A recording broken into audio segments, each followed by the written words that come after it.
Como que a igreja tem esse entendimento de submissão? Como que a igreja tem esse entendimento de vontade de Deus e vontade do homem? Nós vamos olhando para Cristo e nós vamos tirando lições daí, das suas ações, do seu comportamento, para chegarmos na entrada triunfal. Por exemplo, é muito complicado abordarmos o fato de que Jesus, ele poderia ter feito N coisas para não ir para a cruz. Ele poderia ter feito N coisas, sim. Ele poderia não ter se submetido a ter prego nas mãos, a ter coroa de espinho na sua cabeça, a ter o seu lado perfurado. Ele poderia, como 100% Deus, não se submeter àquilo, mas quando ele veio nesta terra e se esvaziou de si mesmo, tomando a forma de servo e se humilhando, ele está se colocando à vontade plena do seu Pai. E aqui é algo que a igreja precisa olhar e pegar como exemplo para a vida. É pegar o exemplo que Jesus vai deixar para nós, para todos nós, e acrescentarmos ou aplicarmos como regra de vida, porque aqui nós vamos falar de igreja verdadeira agora. A verdadeira igreja que Cristo vem buscar. A igreja que a Bíblia diz que Jesus vem buscar. A igreja que Jesus, ela foi comprada com o sangue de Jesus. É uma igreja que se submete. Veja que quando Jesus ele entra no jardim do Getsêmani, Jesus, com o seu lado humano, o lado homem de Jesus, ele quer tomar decisões que aparentemente são decisões, é uma decisão de não submissão, porque é o lado humano dele que está se manifestando. E o lado humano, ele é complicado, isso nos revela, nos mostra o quanto nós precisamos de Deus, o quanto nós dependemos da graça de Deus, da ajuda de Deus, do favor de Deus para obedecer o que Ele nos ordena. Porque Jesus, quando Ele está no Getsêmani suando gotas de sangue, ele vai orar ao seu Pai dizendo assim: Pai, se possível for, passa de mim esse cálice.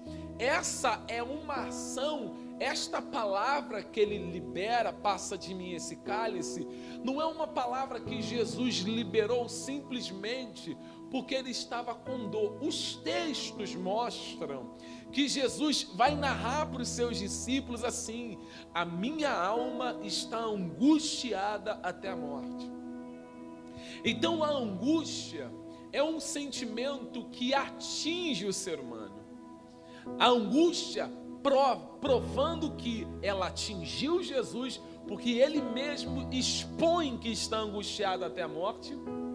E ele expondo, ele deixa claro que a angústia, ela atinge todos os seres humanos. Não há um ser humano, não há uma pessoa que está livre dessa angústia que pode vir sobre nós.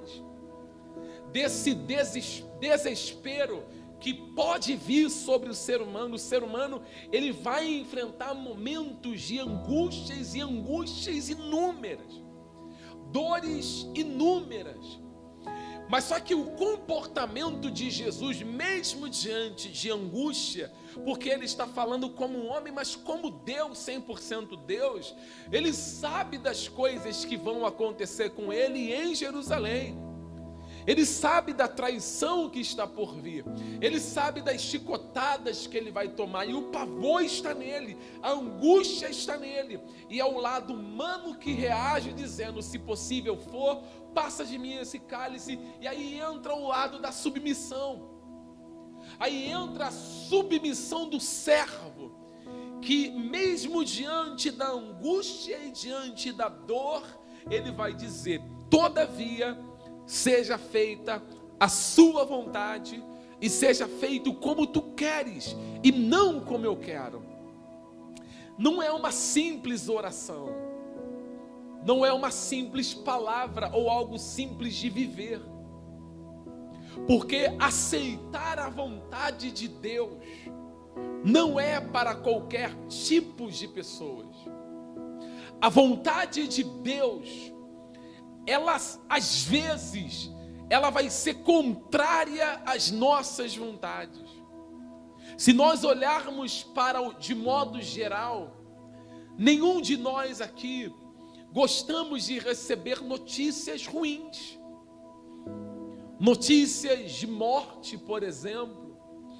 Notícias que a medicina, ela aponta para um determinado fim e diz, olha, o quadro atual desta pessoa, ou o seu quadro atual é esse aqui. Nós não conseguimos entender o que está acontecendo dentro da nossa limitação caída. Nós não conseguimos, às vezes, compreender que Deus pode ser glorificado em meio a uma doença.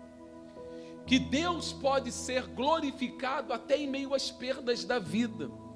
Mas o nosso lado humano, ele vai dizer, como Jesus disse, se possível fora, passa de mim esse cálice. Isso é normal, igreja.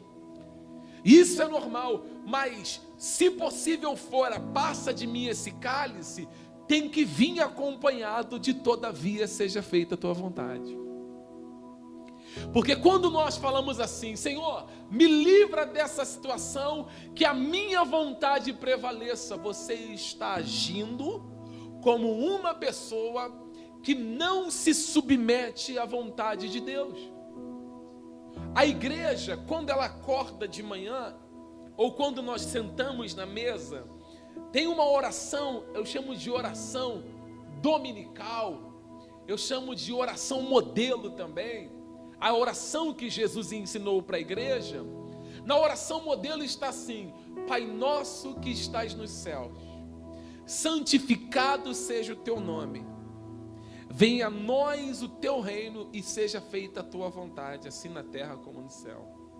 Só que a vontade de Deus às vezes é dura para o nosso lado humano.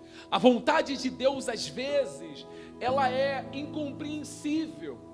Às vezes nós não conseguimos entender porque a nossa mente ela é limitada. É nesta hora, é neste momento que se manifesta o Espírito Santo.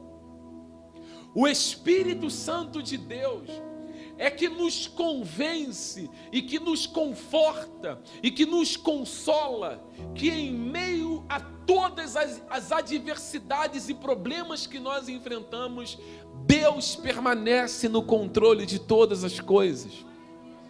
Mesmo que nós não conseguimos entender, mesmo que os nossos olhos não consigam enxergar o propósito daquela coisa ou daquela situação, nós como igreja, a igreja verdadeira, a igreja que foi resgatada por Cristo, a igreja regenerada, ela não discute com o seu Criador, ela diz, seja feita a tua vontade. Que nós pastores, nós ministros do altar, que pregamos a palavra de Deus, mimamos muito as congregações que nós fomos pastores. E às vezes nós mimamos até mesmo as pessoas que nós apacentamos atualmente, não dizendo para elas as verdades que elas precisam ouvir, e não trazendo uma injeção de ânimo no seu coração, a ponto daquela pessoa achar que as coisas vão melhorar amanhã, ou daqui a um ano. Às vezes nós pregamos, e às vezes nós falamos com pessoas no particular, e pensamos que estamos ajudando, e às vezes estamos prejudicando. Nós temos que ensinar para a igreja que ela está debaixo de um decreto, que ela está debaixo da vontade de Deus. Quando Deus resgata você, te chama, te escolhe, te separa, você tem que entender que todavia tem que ser feito sobre a sua vida a vontade de Deus. Às vezes você é um bom homem, você é uma boa mulher, você trabalha, você é honesto, você paga as suas contas, você tem um bom testemunho na sua rua, na sua família, você não deixa o seu nome sujo na praça, mas às vezes as aflições vêm. Às vezes nós perdemos coisas. E por que perdemos? Será que as perdas, as dificuldades são motivos para dizermos para Deus, Ele passar o cálice de nós e fazer na nossa vida a nossa vontade e não a vontade dEle? Digo que mesmo em meio à dor e às perdas, a vontade de Deus sempre será melhor. Por mais que você não entenda, porque Deus sabe colocar cada coisa no seu devido lugar. Deus sabe lapidar-nos de uma forma que nós não entendemos. Nós vamos nos lapidando segundo aquilo que é bom e confortável para nós. Deus nos lapida segundo aquilo que é desconfortável para nós. Hoje é difícil compreender, mas amanhã nós temos a compreensão de tudo. Que Deus, Ele não faz nada sem que haja um propósito para que no final o seu nome seja glorificado. Eu fiquei me perguntando, e eu falei isso para a igreja em Campo Grande, e eu fiz as seguintes perguntas.